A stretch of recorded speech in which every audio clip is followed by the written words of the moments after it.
Assalamu alaikum. Let's cook. Okay, people, do you remember the popular movie Friday Night Lights? This movie was based off of a book, and it talked about a poor town called Odessa, Texas.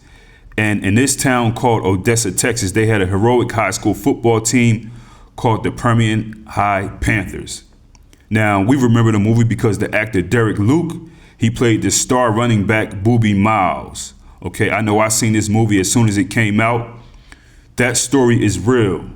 And that running back Boobie Miles is a real person. His story is interesting because it represents the story of so many young, black, talented, poor athletes. Now, Boobie Miles, he was a beast type, super talented running back. He played for Odessa Permian Panthers. He was fast, he was strong, he was quick, talented, he could catch, block, he had size. He was one of those athletes that was sure to go on and make millions in the NFL if he stayed healthy. Boobie Miles was treated like a hometown hero by these white folks. But as soon as he couldn't play anymore, they treated him like a stray mutt who was worthy of nothing.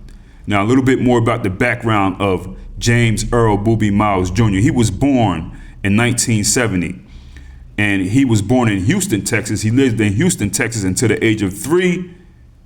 And from there on, Boobie Miles had a very rough childhood. His mother left him with his grandmother when she just upped and moved to Oklahoma. I don't know why his mother moved to Oklahoma, so now Boobie Miles is living with his grandmother for a few years.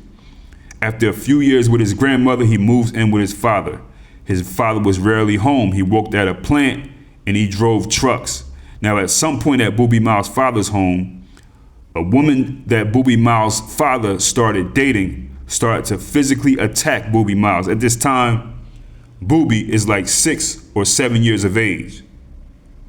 It was reported that this woman, this Boobie Miles' dad's girlfriend, taped him up to a dresser and whipped him with extension cords and things like that. So Boobie goes to school the next day.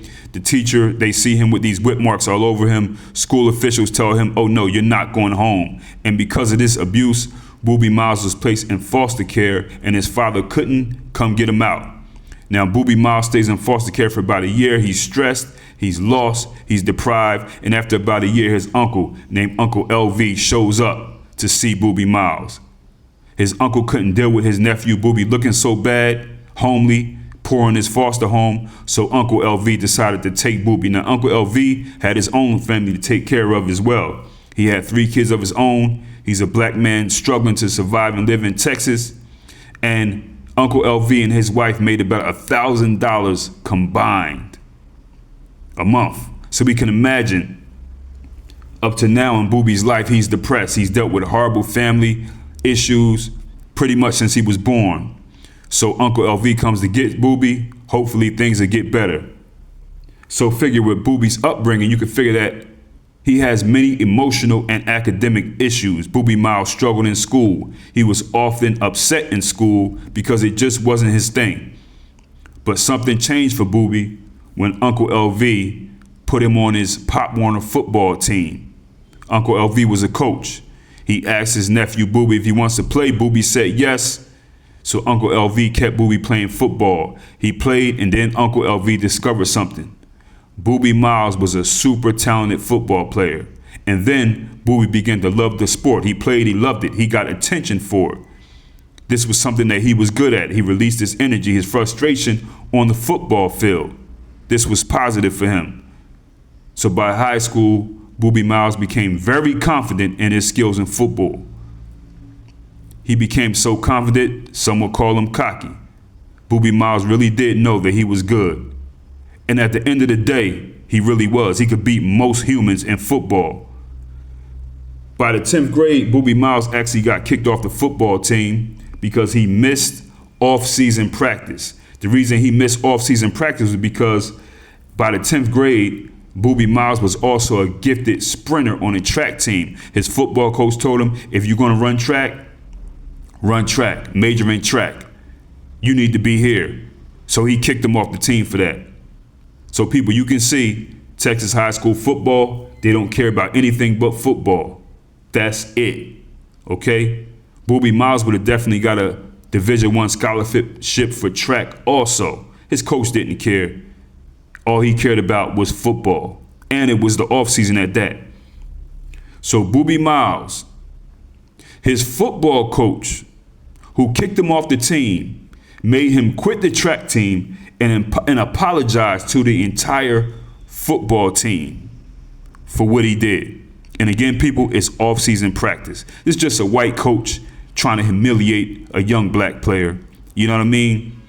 He was at track practice. He's in school.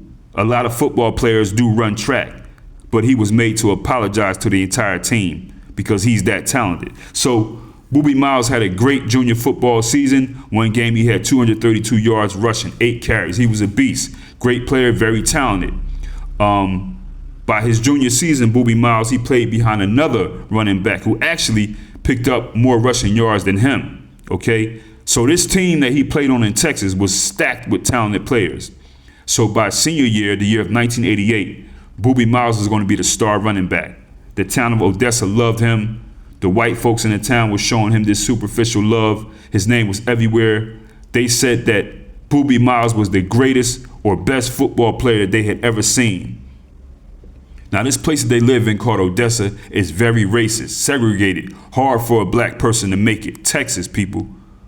But when they got a super talented running back or a player like Boobie Miles, they put their racism aside for the meantime, as long as this black player is doing good. Boobie's uncle LV was so proud of his nephew that he was vocal to anybody about how great his nephew was in football. He would be in the stands boasting to scouts and people in attendance about how great his nephew Boobie Miles was on the field. As long as they stayed for the entire practice or game, they will witness the greatness of Boobie Miles. Boobie Miles had offers coming in from every major college program you could think of. He was really that good. He was the real deal. He could catch, he could run, strong. Running back, but he would flatten linebackers by blocking them, okay? Boobie Miles was often fueled on the field by opposing teams calling him the N-word and making other racial slurs. This is what they did in Texas high school football very often. That would drive him to punish his opponents even more when they were calling him the N-word. I also must mention, Boobie Miles did struggle in school. He had academic issues. He was not a good student. He was not mean or nasty to people at all. He always smiled, full of energy, but his academics were screwed. Now, I'm sure you're wondering, well, how was Boobie Miles even eligible to play football? Well, the school just gave him the answers to the test and pushed him through. You know, the school gave up on teaching Boobie Miles years ago. In addition, Boobie Miles had a learning disability. Therefore, he was exempt from state tests due to this learning disability. Boobie Miles' job was to win the state championship, and that's it. Now, it was very obvious that if Boobie Miles didn't make it to the NFL, things didn't look bright for him at all. It was NFL or nothing. You know what I'm saying? Football was the only thing that Boobie Miles was ever good at, and that's how he felt, and that's what he knew. He had one goal in life, to make it to the NFL and take care of his Uncle LV and himself. That's it. Okay, so what happened to Boobie Miles? People, his senior year, scrimmage game, at a scrimmage game. Boobie's team is blowing out the opponents like 40-7. Boobie Miles is on the sideline. The coach calls in the third string running back to go in the game. The third string running back can't find his helmet. So he calls Boobie to go back in the game. Boobie goes in the game, 2 minutes left, senior year. Boobie Miles gets in the game, runs the ball, blows out his knee. Yes, people, it was a scrimmage game. Wasn't even a big game. Wasn't even a real game. It was actually in a scrimmage. I know in the real movie, they actually show it different, as if it's a game. No, it's a scrimmage. The year is 1988. Boobie's life is destroyed. But at this time, Boobie Miles doesn't think that his injury is that serious, but the doctor told him it's very serious. Boobie said, no, I can play. He tells him there's no way that he could be out 6 to 8 weeks for an injury. He must play. This trainer or this doctor knew that Boobie Miles was messed up forever. And when the harsh reality set in for Boobie that he was really messed up, he cried. He felt crushed and defeated. Boobie was told that he had to get surgery, but he didn't get it. He was pressured by the coaches and the fans that he had to get back out on that field. When Boobie got back on the field, he wasn't the same. The other team took advantage of him knowing he was hurt. They went at his knee. They went extra hard. You have to remember, his opponents are very happy. They're racist. They're calling him the N-word and all kind of stuff.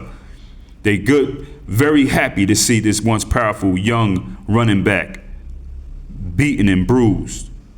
Boobie Miles tried to stick around with the team, but even his own team shunned him. Remember, people, the other team is calling him the N-word. So you could imagine Boobie Miles' team is calling black players on the other team the N-word too. This is how hypocritical white people are. But anyway, Boobie Miles' own team in his town pretty much showed him that he was nothing but a black waste of space if he was not on the field balling for them. The hometown fans laughed at him now, said derogatory things. You could hear them saying things like quitter and worthless. They'll say things like, what do you do when a horse pulls up lane? Boobie is the horse. You shoot him. One booster, a white man, even said, when a horse pulls up lane, you don't even waste a bullet on him.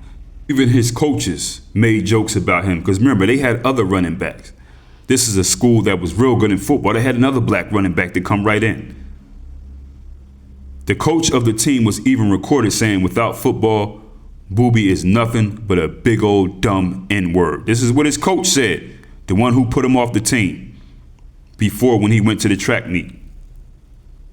Now the people in this town, this town right here that Boobie is from, they say that this town, Odessa, I don't know if you from Texas, get in the comments, was one of the most racist towns in Texas. Absolutely disgusting, full of mayo monsters. So now Boobie Miles is worthless to these hometown white folks who once praised everything he did. He was teased, he was ridiculed. That was it. So finally, Boobie Miles decided to leave the team. He got the knee surgery that he always needed, and that was that. Him and his Uncle LV had a few words, a few verbal spats in the house, but it wasn't because Uncle LV didn't love him anymore, anything like that. It was just because Boobie Miles was very frustrated about his life. So Boobie decided that he was going to leave Uncle LV's house. He moved out, but Uncle LV would still speak highly of Boobie Miles when he was out and about. He would tell high school football people that his nephew can still go pro once he gets it all together. Uncle LV always rooted for Boobie Miles and loved him. So now Boobie has to finish high school. Remember, people, he can't play football. They're not giving him those test answers. Boobie finally graduates from high school. Then he goes to a junior college called Ranger Junior College. He plays football. He started at running back, but his knee was messed up. He's never the same. Eventually, he lost motivation. He didn't have it. He stopped going to class, flunked out of junior college. Afterwards, Boobie Miles tried to play semi-pro football. That didn't work out. So now Boobie is a man.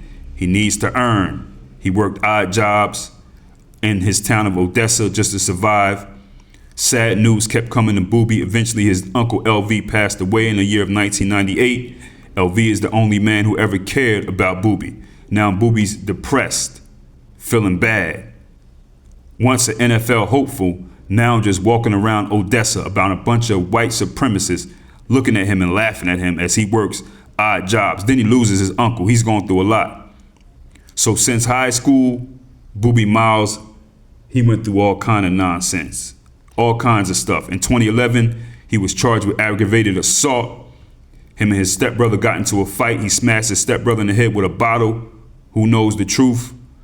He gets 10 years probation. He starts going to probation. He stops, gets caught for a minor violation on the road. Violation of probation. He's sentenced to 10 years in prison. Okay. Then in the year of 2023, he received an additional 13-year sentence for failing to comply with a sex offender registration requirement. So today, Boobie Miles is 56 years old. He's married, he has a wife, he's in prison, and he will not get released until 2036. And he has to register as a sex offender for the rest of his life. People, get in the comments, easy.